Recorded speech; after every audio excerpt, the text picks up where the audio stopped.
मैं आपको कहानी सुनाता हूं एक अनोखे वीर पुत्र की, जिसका नाम था छत्रपति शिवाजी महाराज। सन 1627 ईस्वी पूरे भारत पर मुगल साम्राज्य का आधिपत्य था। उत्तर में शाहजहां तो बीजापुर में सुल्तान मोहम्मद आदिल शाह और गोलकोंडा में सुल्तान अब्दुल्ला कुतुब शाह। डेक्कन के सुल्तान सेना के लिए हमेशा मुस्लिम अफसरों को ही प्राथमिकता देते थे। बंदरगाहों पर पुर्तगालियों का कब्जा था और थल मार्ग पर मुगलों का अधिकार। इसलिए उत्तरी अफ्रीका और मध्य एशिया से मुसलमान अधिकारियों को ला पाना मुमकिन नहीं था और डेक्कन के सुल्तानों को हिंदू अधिकारी नियुक्त करने पड़ते थे। आदिल शाह की सेना में एक मराठा सेनाध्यक्ष था, शाहजी भोसले। शाहजी सेना में उच्च पद पर आसीन था। सन 1630 में महाराष्ट्र में जुन्नर के समीप शिवनेरी के किले में उनके और जीजाबाई के यहां एक पुत्र का जन्म हुआ। स्थानीय देवी शिवाय के नाम पर पुत्र का नामकरण हुआ, जो आगे चलकर छत्रपति शिवाजी महाराज के नाम से विश्व विख्यात हुए।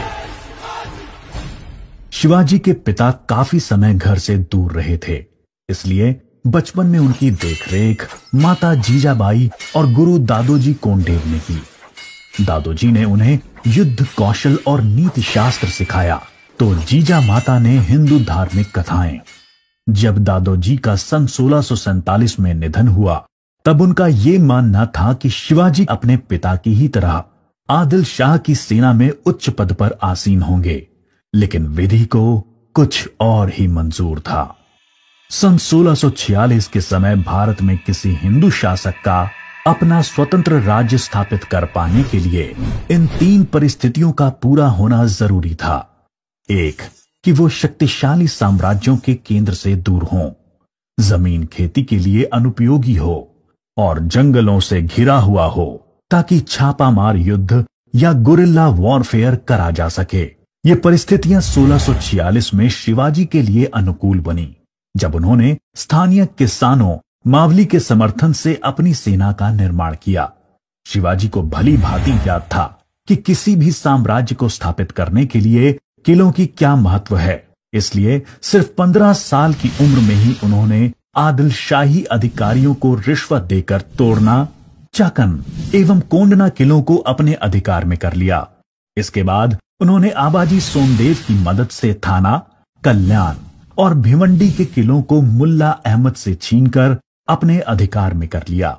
इन घटनाओं से आदिल शाही साम्राज्य में हड़कंप मच गया। शिवाजी को रोकने के लिए उनके पिता को गिरफ्तार कर लिया गया। इसलिए शिवाजी ने अगले 7 बरस तक आदिल शाह पर सीधा आक्रमण नहीं किया। शिवाजी ने यह समय अपनी सेना को बढ़ाने और प्रभावशाली देशमुखों को अपनी ओर करने में लगाया। धीरे धीरे उन्होंने एक विशाल सेना खड़ी कर ली, जिसके घुड़सवार नेताजी पलकर ने संभाल रखी थी और पैदल सेना यशाजी कनक ने। अब तक शिवाजी के पास 40 किले भी आ चुके थे। शिवाजी के बढ़ते प्रभाव को रोकने के लिए सन 1659 में बीजापुर की बड़ी साहिबा ने अफजल खान को 10,000 सिपाहियों के साथ शिवाजी पर आक्रमण करने का हुक्म दिया। अफजल खान अपनी क्रूरता और ताकत के लिए जाना जाता था। उसने शिवाजी को खुले युद्ध करने के लिए उकसाने के लक्ष्य से बहुत सारे मंदिरों को तोड़ डाला और कई बेगुनाह नागरिकों का कत्ल कर डाला।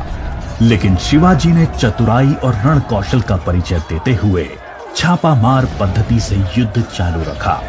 इस समय वो प्रतापगढ़ किले में रहे, जो कि चारों तरफ से घने जंगलों से घिरा हुआ था। अंत में अफजल खान ने शिवाजी को धोखे से मारने की साजिश रची। उसने शिवाजी को मिलने का न्योता भेजा। जब वो मिले, अफजल खान ने अपनी मजबूत पकड़ में शिवाजी को दबाकर मार डालने का प्रयास किया। शिवाजी पहले से तैयार थे। अपने छुपाकर रखे हुए बाग नाका से उन्होंने अफजल खान का पेट ही चीर डाला, जो कि उनसे 2 गुना विशालकाय था। इसके बाद प्रतापगढ़ की लड़ाई में शिवाजी ने अफजल खान की सेना को करारी मात दी। शक्तिशाली अफजल खान की हार से बीजापुर का सुल्तान स्तब्ध रह गया। अब की बार रुस्तम जमान को भेजा गया। 28 दिसंबर 1659 को शिवाजी ने रुस्तम जमान की सेना पर सामने से हमला बोल दिया। साथ ही उनकी सेना की 2 और टुकड़ियों ने दोनों दिशाओं से रुस्तम की फौज पर आक्रमण कर दिया। रुस्तम जमान शर्मिंदाजनक स्थिति में लड़ाई के मैदान से अपनी जान बचाकर भाग गया। सन 1660 में आदिल शाह ने अपने सेनापति सिद्दी जौहर को शिवाजी पर हमला करने के लिए भेजा। शिवाजी पन्हाला किले में थे और सिद्दी जौहर की सेना ने किले को चारों ओर से घेर लिया। शिवाजी ने सिद्दी जौहर को मिलने का न्योता दिया और जब वो मिले आदिल शाह को संदेश भिजवा दिया कि सिद्दी जौहर उनसे गद्दारी कर रहा है। इससे आदिल शाह और सिद्दी जौहर के बीच लड़ाई छिड़ गई, जिसका फायदा उठाकर शिवाजी एक रात अपने 5000 सिपाहियों के साथ पन्हाला किले से बाहर निकल आए। बाजी प्रभु देशपांडे ने न सिर्फ सिपाहियों के साथ दुश्मन सेना को उलझाए रखा, जिसकी वजह से शिवाजी सकुशल विशालगढ़ पहुंच गए। इस लड़ाई में बाजी प्रभु देशपांडे को अपने प्राणों से हाथ धोना पड़ा। उनको महाराष्ट्र के इतिहास में एक महान योद्धा माना जाता है। इसके बाद बीजापुर की बड़ी बेगम ने औरंगजेब से शिवाजी को पकड़ने के लिए विनती करी। उसने अपने मामा शाइस्ता खान को 1,50,000 सैनिकों के साथ शिवाजी से युद्ध करने भेजा। शाइस्ता खान ने अपनी विशाल सेना के बल पर पुणे पर कब्जा कर लिया और शिवाजी के निवास स्थान लाल महल पे अपना बसेरा डाल दिया।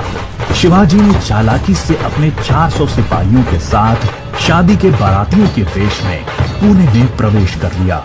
रात के समय उन्होंने सीधे शाइस्ता खान के ऊपर खतरनाक हमला बोला। खान ने खाकी से कूदकर अपनी जान बचा ली, पर शिवाजी की तलवार की वार से अपनी 3 उंगलियां गंवा बैठा। उंगली तो गई और इज्जत भी। फिर शिवाजी ने सन 1664 में मुगल व्यवसायी केंद्र सूरत पर आक्रमण करके उसको तहस नहस कर डाला। औरंगजेब आग बबूला होकर 60 वर्षीय राजपूत सेना नायक मिर्जा राजा जय सिंह को अपने 1.5 लाख सैनिकों के साथ शिवाजी से लड़ने के लिए भेजा। इस युद्ध में शिवाजी की हार हुई और उन्हें अपने 23 किले और 4 लाख की मुद्रा हर्जाने के रूप में देनी पड़ी। उन्हें अपने 9 वर्ष के पुत्र संभाजी के साथ आगरा जाना पड़ा।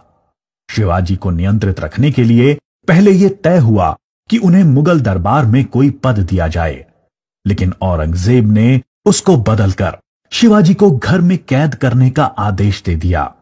औरंगजेब नहीं जानता था कि यह गलती बहुत महंगी पड़ेगी।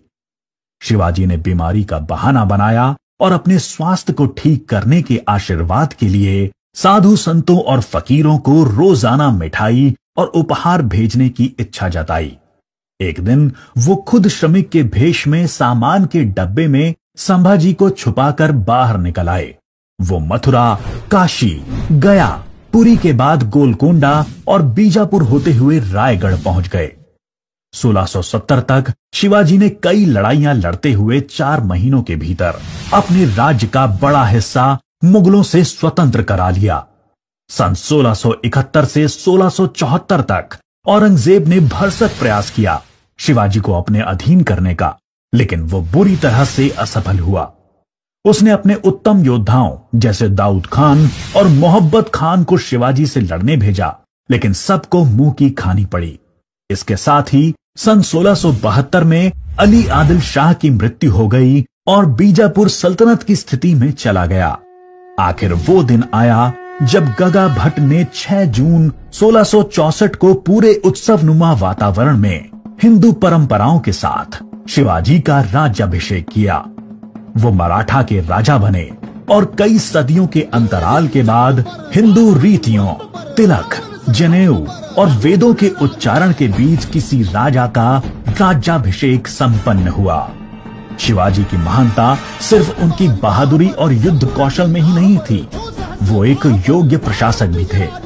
उन्होंने धर्म के आधार पर कभी किसी के साथ पक्षपात नहीं किया। उनके कई अधिकारी, यहां तक कि उनके व्यक्तिगत अंगरक्षकों में कुछ मुसलमान भी थे। उन्होंने कभी किसी भी नारी का निरादर नहीं किया। यहाँ तक कि युद्ध में हारे हुए दुश्मनों की स्त्रियों को भी सम्मान सहित वापस भेज देते थे।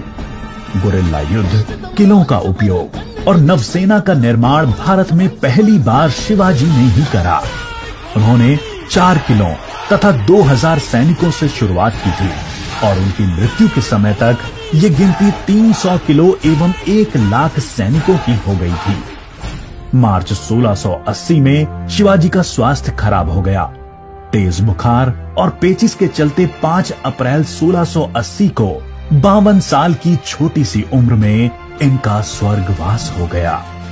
औरंगजेब ने सोचा कि शिवाजी की मृत्यु के बाद मराठा राज्य खत्म हो जाएगा, लेकिन ऐसा हुआ नहीं। पहले उनके पुत्र संभाजी ने और उसके बाद छत्रपति राजा राम ने मराठा शासन की बागडोर संभाली। औरंगजेब को करीब 25 सालों तक मराठाओं के साथ युद्ध लड़ना पड़ा, जिसकी वजह से वो अपनी मृत्यु के समय तक पूरी तरह से बर्बाद हो चुका था। शिवाजी ने जो मराठा राज्य की नींव रखी, वो आगे चलकर कर्नाटक से लेकर अटॉक पाकिस्तान तक फैल गई। शिवाजी जैसे मनुष्य कभी मरते नहीं, लेकिन लोगों के हृदय में अपने महान कार्यों, साहस और बलिदानों की वजह से हमेशा अमर रहते हैं।